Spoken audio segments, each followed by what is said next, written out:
अस्सलाम वालेकुम दोस्तों। मैं हूं मोहम्मद आज़म एडवोकेट और आप देख रहे हैं लीगल इन्फॉर्मेशन।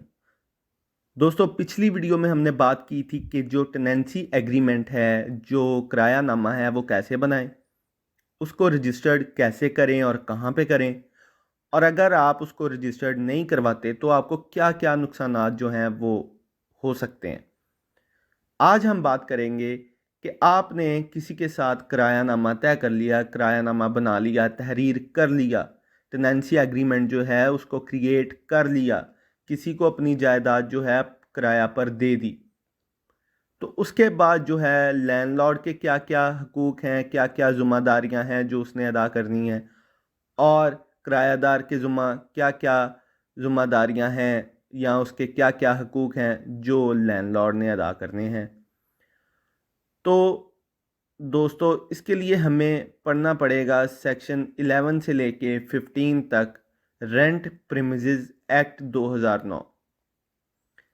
तो आइए दोस्तों शुरू करते हैं सेक्शन 11 से।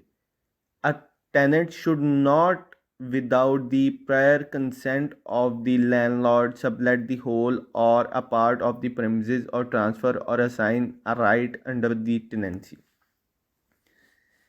सेक्शन 11 क्या कहता है? सेक्शन 11 कहता है कि अ टेनेंट किरायादार है वो शैल नॉट, किरायादार जो है वो बगैर मालिक की, बगैर मालिक मकान की इजाज़त के या उसकी रिटन कंसेंट के, उसकी तहरीर के बगैर किसी को वो मकान जो है वो आधा या पूरा आगे किसी को किराया पर नहीं दे सकता। जो उसको हकूक़ किराया नामा के तहत दिए गए हैं वो आगे किसी और को ट्रांसफ़र नहीं कर सकता मालिक मकान की मर्ज़ी के बगैर। अब सेक्शन 12 क्या कहता है? Obligations of landlord. अब लैंडलॉर्ड की जो है वो ज़िम्मेदारियाँ क्या हैं, उसकी ज़िम्मा क्या है? पढ़ते हैं जी। Clause 1, a landlord shall provided a certified copy of the tenancy agreement to the tenant.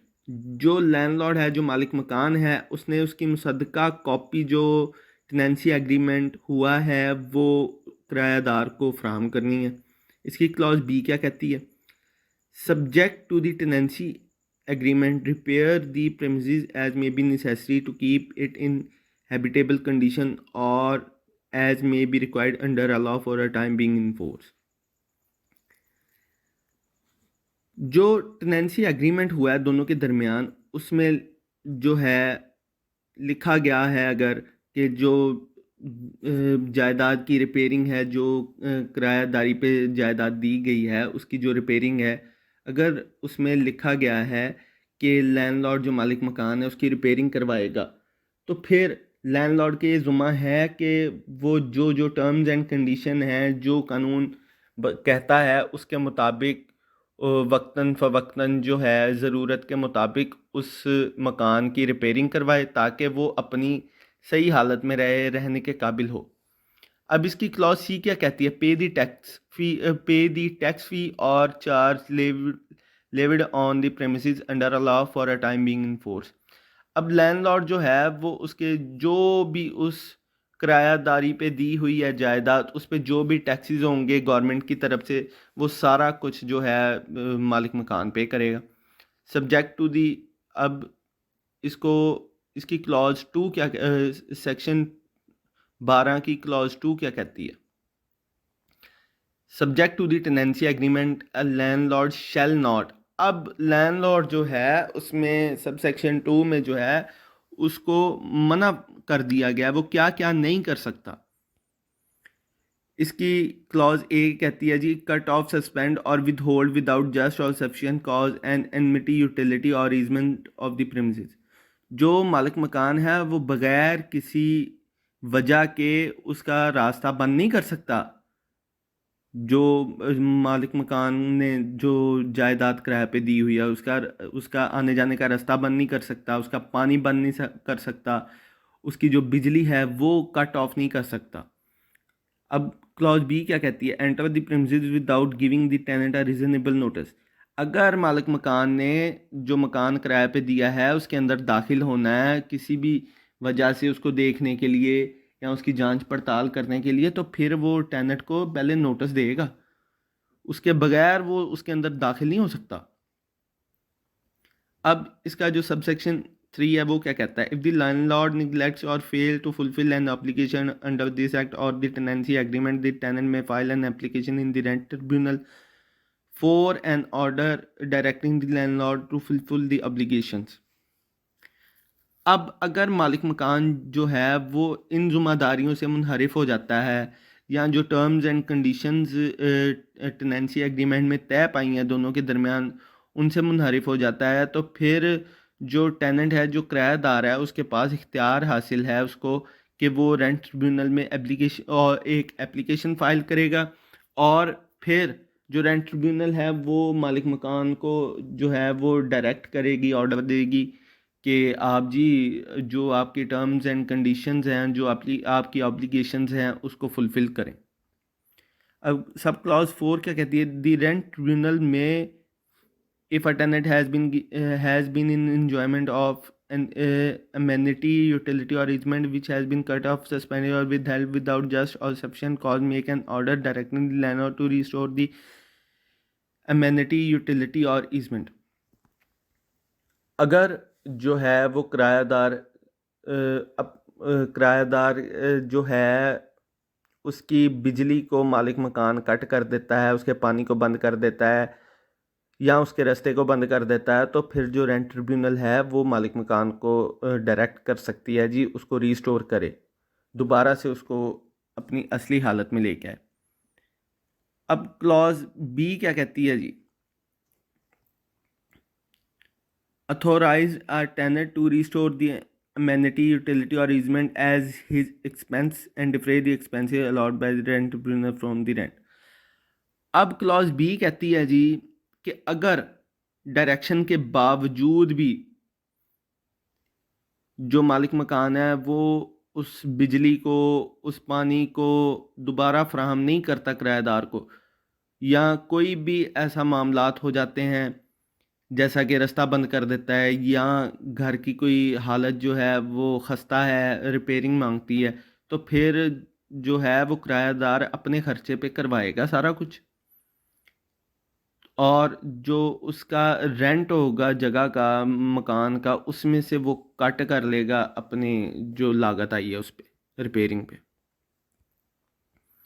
अब इसकी क्लॉज सी क्या कहती है, if landlord has failed to keep the premises in habitable condition or to make necessary repair, direct that such repair may be made by the tenant at his expenses and defray the expenses allowed by the rent tribunal from the rent। ये वही बात जो मैंने आपको पहले बताई है कि अगर रिपेयरिंग मांगता है मकान, जो मकान का किसी भी तरह की जो है रिपेयरिंग है, या आपकी सीवरेज की प्रॉब्लम है, कोई भी प्रॉब्लम है मकान की जो रिपेयर होने वाली है, तो वो फिर जो टेनेंट है वो अपने खर्चे पे करवा ले, और उसके बाद जो उसका किराया है उसमें से वो कट कर सकता है, अपनी जो लागत है वो ले सकता है। अब सेक्शन 13 क्या कहते हैं, ऑब्लिगेशंस ऑफ टेनेंट। अब टेनेंट की जिम्मेदारियां आ गई हैं जी। इसका सेक्शन 13 का सबसेक्शन 1 क्या कहता है जी, subject to the tenancy agreement. Tenancy agreement के मुताबिक क्लॉज ए है जी इसकी, keep the premises in the condition in which it was let out or except for normal wear and tear. जो किराएदार है उसको मकान को उसी हालत में रखना होगा जिस हालत में उसको दिया गया है, उसको ख़राब नहीं कर सकता वो। अब क्लॉज बी क्या कहता है, use the premises for the purpose for which it was let out. अब वो मालिक मकान जो है, जो किरायादार है, वो उस मकान को उसी मकसद के लिए इस्तेमाल कर सकता है जिस मकसद के लिए उसने लिया है। बिल फर्ज अगर कोई सकनी मकान है, उसमें रहाइश पजीर होना चाहता है, तो वो और उसने रहाइश के लिए ही एग्रीमेंट किया है, तो फिर वो उसमें रहाइश ही करेगा, उसमें स्कूल नहीं खोल सकता। या कोई फैक्ट्री है, वो फैक्ट्री ली गई है जी किराया पे चमड़े के कारोबार के लिए, कोई चीज़ चमड़े की बनानी है, जैकेटें बनानी हैं, शूज़ बनाने हैं, तो फिर वो वही काम कर सकते हैं। ये नहीं कह सकते कि हम इसमें अब फ्लोर मिल खोल लें। तो क्लॉज सी क्या कहता है? Allow the landlord to enter the premises for the purpose of inspection और रिपेयर। जो किरायादार है वो मालिक मकान के नोटिस के बाद फिर उसका हक है, उस पर लाजिम है कि वो जो मालिक मकान है उसको अंदर आने दे इंस्पेक्शन के लिए, देखने के लिए, रिपेयरिंग के लिए। क्लॉज डी क्या कहता है? Hand over the vacant possession of the premises to landlord on the determination of tenancy. किरायादार जो है वो अपनी टेनेंसी एग्रीमेंट के मुताबिक जब उसका दौरानिया उसकी मुद्दत ख़त्म हो जाएगी तो फिर उस पर लाजिम है कि वो उसका जो पोजेशन है वो मालिक मकान के हवाले करे।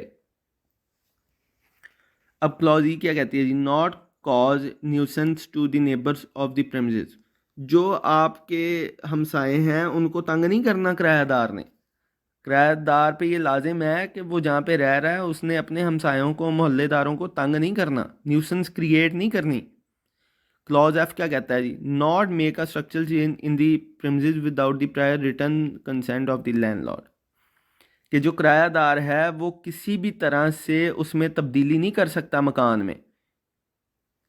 कि मतलब अगर बिल फर्ज उसने एक कमरा ही बनाना है, उसको ज़रूरत है, तो वो एक कमरा तामीर नहीं कर सकता जब तक के मालिक मकान की रिटन कंसेंट, तहरीरी इजाज़तनामा उसके पास ना हो। अब सेक्शन 13 का सब सेक्शन 2 क्या कहता है जी? If a tenant fails to fulfil an obligation under this act or tenancy agreement, the landlord may give a notice in writing to tenant specifying the act or omission and remedial action to be taken by the tenant within a specific time। अगर जो है वो tenant fail हो जाता है अपनी terms and conditions को follow करने में, या वो जो उसके जुमा ऑब्लिगेशंस हैं उसको वो जो फुलफिल नहीं करता, तो लैंडलॉर्ड जो है वो उसको रिटर्न में नोटिस देगा कि आपने फ़लाँ फ़लाँ जो एक्ट है वो नहीं किया, आपके ज़ुमा था, आपने अपनी ऑब्लिगेशंस जो हैं वो पूरी नहीं की, टेनेंसी एग्रीमेंट्स की टर्म्स एंड कंडीशंस को फुलफ़िल नहीं किया, तो आप के ख़िलाफ़ जो है वो एक्शन लिया जा सकता है। मैं आपके ख़िलाफ़ एक्शन लूँगा। पहले वो नोटिस देगा। अब सब सेक्शन 3 क्या कहती है? A landlord may file an application to a rent tribunal for an order directing the tenant to fulfil the obligation or may seek the eviction of the tenant. अब जो sub section 3 है वो ये कहता है कि अगर टेनेंट अपनी ज़िम्मेदारियां पूरी नहीं करता, टर्म्स एंड कंडीशंस के मुताबिक उसकी फुलफिलमेंट नहीं करता, तो लैंडलॉर्ड के पास इख्तियार है कि वो रेंट ट्रिब्यूनल में एप्लीकेशन फ़ाइल करे और वहाँ से डायरेक्ट करवाए टेनेंट को कि वो अपनी जो ऑब्लिगेशंस हैं उसके ज़ुम्मा वो उसको फुलफ़िल करे, या अगर वो चाहता है तो फिर वो टेनेंट को वहाँ से निकाल भी सकता है एप्लीकेशन के ज़रिए और अपने जो मकान का पोजेसन हासिल कर सकता है। अब सेक्शन 14 क्या कहता है? Reimbursement of expenses if landlord fails to pay taxes, fees, charges relating to the premises, the concerned authority may direct the tenant to pay the tax fee or charges। अब इसमें कहा गया है कि अगर लैंडलॉर्ड जो है वो टैक्स पे नहीं करता, फ़ी पे नहीं करता, चार्ज जो गवर्नमेंट की तरफ से होते हैं वो पे नहीं करता प्रीमिसेस के, तो फिर उसको टेनेंट को डायरेक्ट किया जा सकता है कि वो जो है उसकी पेमेंट करे। इसकी सब क्लॉज 2 क्या कहती है जी? सब सेक्शन 2 कहता है द टेनेंट शैल पे the tax fees charge relating. इसमें सिंपल सी बात है कि जो टेनेंट है वो उसको पे करेगा, जो भी चार्जेस होंगे, जो भी टैक्सेस होंगे, फीसिस होंगी, तो उसको रिडीम वो कर सकता है, अपने जो उसका किराया है उसमें से वो कट कर सकता है अपनी जो लागत आई है उस पर। अब इसका आखिरी सेक्शन जो 15 है वो क्या कहता है? Grounds for eviction. अब वो कौन कौन सी ग्राउंड्स हैं जिसके ज़रिए से हम किरायादार को घर से निकाल सकते हैं और अपने घर को खाली करवा सकते हैं? A landlord may seek eviction of the tenant if the period of tenancy expired. अगर आपकी मुद्दत जो है एग्रीमेंट की वो ख़त्म हो चुकी है तब उसकी एविक्शन करवा सकते हैं, उसको निकलवा सकते हैं एप्लीकेशन दे के। The tenant has failed to pay tendered the rent within the period of 30 days after the expiry of the stipulation in section 1। जो आपकी टर्म्स एंड कंडीशंस तय हुई थी, जिस तारीख को टेनेंट ने आपको किराया देना था, अगर वो उस तारीख से 30 दिन के अंदर अंदर किराया नहीं देता, फिर भी आप एविक्शन की एप्लीकेशन दे के उसको वहाँ से निकाल सकते हैं, बेदखल कर सकते हैं। The tenant has committed breach of the terms and conditions of the tenancy agreement। जो आपकी terms and conditions तय हुई थी किरायानामे में, अगर वो उसकी ब्रीच करता है, उसकी खिलाफ वर्जी करता है, फिर भी आप एप्लीकेशन दे के उसको बेदखल करवा सकते हैं। The tenant has committed a violation of an obligation under section 13। जो section 13 में obligations बताई गई हैं, अगर उसने उसकी वायलेशन की है तो फिर भी आप eviction फाइल कर सकते हैं। The tenant has used the premises for the purpose for which is different from the purpose for which it has been let out। कि जो टेनेंट है उसने जिस मकसद के लिए वो मकान, वो जगह, वो जायदाद किराए पे ली थी, वो उस मकसद के लिए उस पर काम नहीं कर रहा, उस पर नहीं रह रहा, उसको इस्तेमाल नहीं कर रहा, बल्कि किसी और मकसद के लिए इस्तेमाल कर रहा है, फिर भी एविक्शन जो है वो फाइल हो सकती है। The tenant has sublet the premises without the prior written consent of the landlord। जो किराएदार है उसने मालिक मकान की मर्ज़ी के बगैर ही उस मकान का कुछ हिस्सा या पूरा मकान ही आगे किसी और को किराए पे दे दी। बिलफर्ज ए ने जो है वो बी से मकान किराए पे लिया है 20,000 में, 20,000 रेंट पे। तो अगर ए जो है 30,000 में आगे किसी को रेंट पे दे देता है, तो बी जो है उसके पास इख्तियार है कि वो एविक्शन फाइल कर सकता है ए के ख़िलाफ़, और मकान का जो है वो कब्ज़ा हासिल कर सकता है उसको बेदखल करके। तो ये दोस्तों कुछ सेक्शंस थे जो ऑब्लिगेशंस बताते हैं दोनों की, लैंडलॉर्ड और टेनेंट की। तो अगर आपको मेरी वीडियो अच्छी लगी है तो काइंडली मेरे चैनल को लाइक करें, सब्सक्राइब करें, शेयर करें और कमेंट करें। इससे मेरी हौसला अफजाई होती है।